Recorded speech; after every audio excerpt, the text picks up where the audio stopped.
नमस्कार दोस्तों, आपका स्वागत है हमारे YouTube channel teaching exam overload पे। दोस्तों, आपकी सीटेट की तैयारी अच्छे से चल रही होगी। आज के सेशन में हम सीटेट में ईबीएस के अंतर्गत तीसरी क्लास है, जिसमें हम टाइप्स ऑफ हाउस यानी घरों के प्रकार के बारे में पढ़ेंगे। हम लोग एनसीईआरटी के निचोड़ को पढ़ रहे हैं, जहां से सीटेट में बार बार प्रश्न पूछे जाते हैं। तो अगर आप लोग सीटेट दिसंबर 2023 की तैयारी कर रहे हैं तो हमारे चैनल के साथ जुड़ जाइए। हमारे चैनल पर सीटेट की प्रॉपर तरीके से टॉपिक वाइज क्लासेज स्टार्ट कर दी गई हैं, सबकी प्लेलिस्ट बना दी गई है। सब में लगभग 8-9 क्लासेज हो चुकी हैं। तो आप लोग चैनल को सब्सक्राइब कर लीजिए तथा डिस्क्रिप्शन बॉक्स में मैंने टेलीग्राम का लिंक दिया है, आप लोग उससे जुड़ जाइए। क्लासेस के बाद पीडीएफ वगैरह आपको वहीं प्रोवाइड कराई जाती है डेली। तो बिना किसी देरी के आज के सेशन को हम चलिए स्टार्ट करते हैं। टाइप्स हाउस में पहला हाउस है पत्थर तथा लकड़ी के बने घर, यानी मनाली में होता है। तो पत्थर और लकड़ी के जो बने घर होते हैं कहाँ पे होते हैं? मनाली में होते हैं। इनको हम लोग house made and stone would कहते हैं, मनाली। तो मनाली में आप लोग देख रहे होंगे, मनाली में ऐसा घर होता है। ठीक, पत्थर और लकड़ी के बने होते हैं घर यहाँ पे। चलिए आगे बढ़ते हैं। ऐसे पहाड़ी इलाके जहाँ अधिक वर्षा हो तथा हिम वर्षा होती है, ऐसे पहाड़ी इलाके जहाँ अधिक वर्षा तथा हिम वर्षा होती है उसे हम लोग मनाली के घरों को कहा जाता है। इन घरों पर छतों पर ढलवा बनाया जाता है ताकि पानी दोनों तरफ सरक जाए, ऐसे ढलवा रहता है। ठीक, जैसे आप फिगर में देख रहे होंगे, इनका बी आकार का बनाया गया है ना, तो ढलवा बनाया जाता है। इनकी छतों पर ढलवा बनाया जाता है। ऐसी पहाड़ी इलाके जहाँ अधिक वर्षा होती है वहाँ पे मनाली के घर पाए जाते हैं। अब हम पत्थरों से घरे बने घर के बारे में देखते हैं। तो पत्थरों से बने घर कहाँ पाए जाते हैं? तो इसका स्थान है लेह। लेह शीत मरुस्थल में पाए जाते हैं। यह घर 2 मंजिला होते हैं। घरों की दीवार पर मिट्टी और चूने की पुताई की जाती है। घरों को मजबूत बनाने के लिए पेड़ों के मोटे तने का इस्तेमाल किया जाता है। निचली मंजिल पर जानवर एवं आवश्यक सामान रखते हैं और ऊपर की मंजिल पर लोग रहते हैं।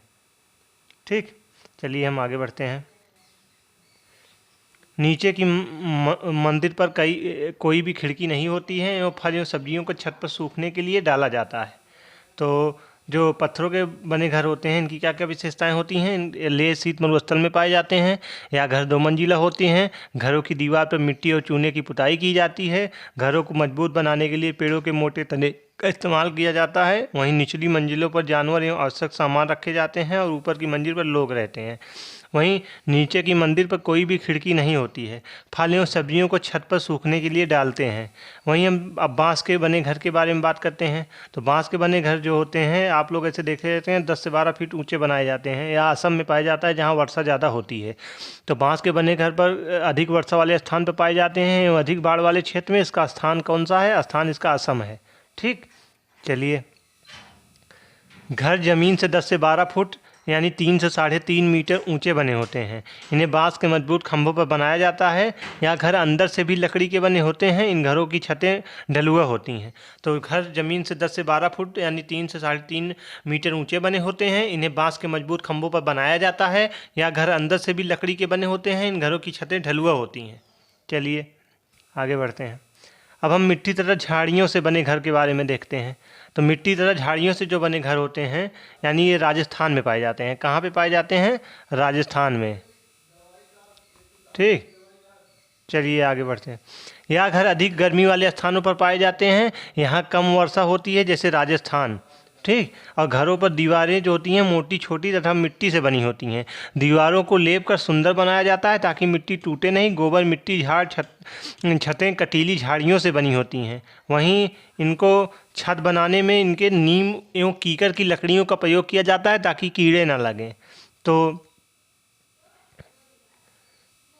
जो मिट्टी तथा झाड़ियों से बने घर होते हैं इन घरों पर अधिक गर्मी के होने वाले स्थानों पर पाए जाते हैं। यहाँ कम वर्षा होती है, जैसे राजस्थान। घरों की दीवारें जो होती हैं यहाँ की मोटी होती हैं और मिट्टी से बनी होती हैं। दीवारों को लेप कर सुंदर बनाया जाता है ताकि मिट्टी टूटे ना। और गोबर मिट्टी झाड़ छतें कटीली झाड़ियों से बनी होती हैं। वहीं छत बनाने में नीम और कीकर की लकड़ियों का प्रयोग किया जाता है ताकि इसमें कीड़ा न लगे। अब हम ईंट के बने घर यानी ऊंची इमारतों के बारे में बात करते हैं। इनकी क्या विशेषताएं होती हैं? तो यह स्थान समतली मैदान क्षेत्रों में पाया जाता है। जैसे शहरों दिल्ली अधिक जनसंख्या के कारण ऊंची ऊंची इमारतें और बहुमंजिले मकान देखने को मिलते हैं। यानी मुंबई वगैरह में आप लोग देखते होंगे ऐसे लंबी लंबी इमारतें मिलती हैं ना, तो ये समतल स्थान पाया जाता है। अब हम हाउस बोट के बारे में बात करते हैं। हाउस बोट बोलते हैं, तो यह हाउस बोट आप लोग देख रहे हैं, पर्यटन के लिए बनाया जाता है। इसमें पर्यटन घूमने आते हैं तो इसी नाव में घूमते हैं।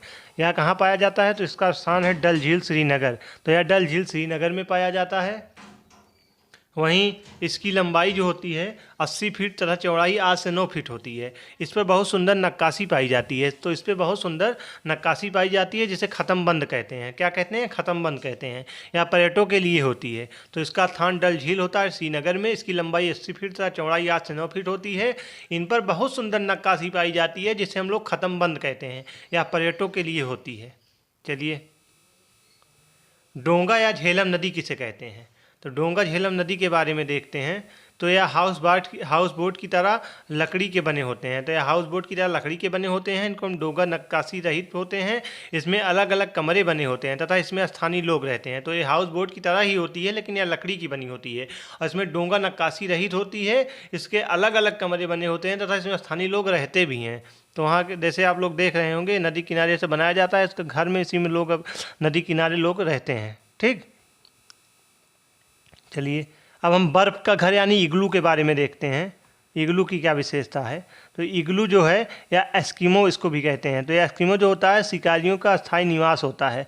इसका स्थान ग्रीनलैंड या कनाडा होता है। बर्फीले क्षेत्र में बर्फ़ के बड़े बड़े टुकड़ों को जोड़कर बर्फ़ के घर बनाए जाते हैं जिन्हें हम लोग इग्लू कहते हैं। क्या कहते हैं? इग्लू कहते हैं। ये गुम्बद के आकार के होते हैं तथा इनका प्रवेश द्वार बहुत छोटा होता है ताकि बर्फीली ठंडी हवाएं अंदर प्रवेश ना कर सकें। तो इग्लू जो होते हैं वह एस्किमो या शिकारियों का स्थायी निवास होता है। इसका स्थान ग्रीनलैंड यानी कनाडा होता है और बर्फीले जो होती हैं क्षेत्र में या बर्फ़ के बड़े बड़े टुकड़ों को जोड़कर बर्फ़ के घर बनाए जाते हैं जिन्हें हम लोग इग्लू कहते हैं। ये गुम्बद के आकार के होते हैं तथा इनका प्रवेश द्वार बहुत छोटा होता है ताकि बर्फीली ठंडी हवाएं अंदर प्रवेश ना कर सकें। चलिए हम आगे बढ़ते हैं। अब हम टेंट यानी रेबो के बारे में देखते हैं। टेंट से यहाँ से भी बहुत प्रश्न इंपॉर्टेंट है। सीटेट में कई बार प्रश्न पूछा जाता है। तो टेंट का जो निर्माण होता है यह अलग अलग क्षेत्रों में अलग अलग वस्तुओं से होता है जैसे प्लास्टिक, कपड़ा आदि। वहीं लद्दाख की जो चांगपा जनजाति होती है वह याक के बालों की पट्टियों से टेंट बनाती है जिसे हम लोग रेबो कहते हैं। श्रीनगर में लोग इलायची और बादाम का डला हुआ चाय पीते हैं। कहवा, यह भी सीटेट का इंपॉर्टेंट प्रश्न है, कई बार पेपर में पूछा जा चुका है तो आप इसको इम्पॉर्टेंट समझ लीजिएगा। वहीं इनका टेंट का निर्माण जो होता है अलग अलग क्षेत्रों में अलग अलग वस्तुओं से होता है, प्लास्टिक, कपड़ा आदि से। वहीं लद्दाख की जो चांगपा जनजाति होती है वह याक के बालों की पट्टियों से टेंट बनाती है जिसे हम लोग रेबो कहते हैं। चलिए आगे बढ़ते हैं। चलिए अभी आज के सेशन को हम यही समाप्त करते हैं। एक बार इसका हम क्विक रिविजन देख लेते हैं।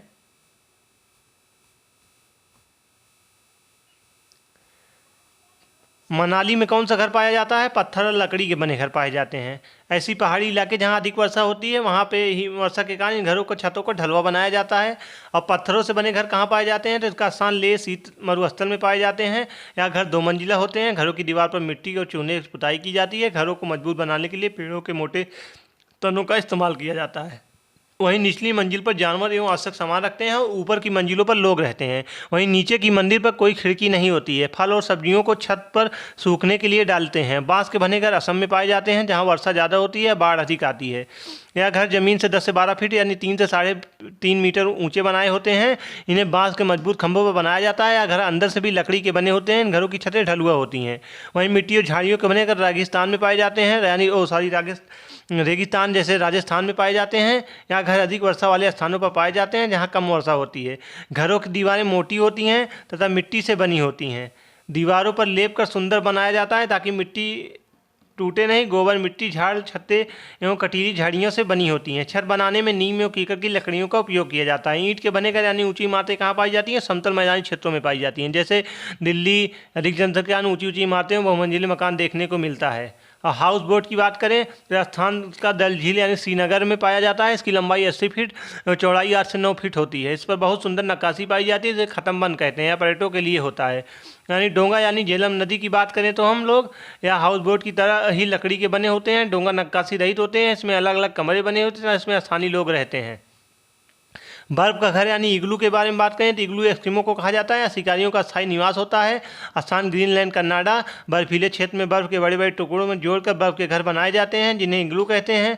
एक गुम्बद के आकार के होते हैं। इसका प्रवेश द्वार बहुत छोटा होता है ताकि बर्फीली ठंडी हवाएं अंदर प्रवेश ना कर सकें।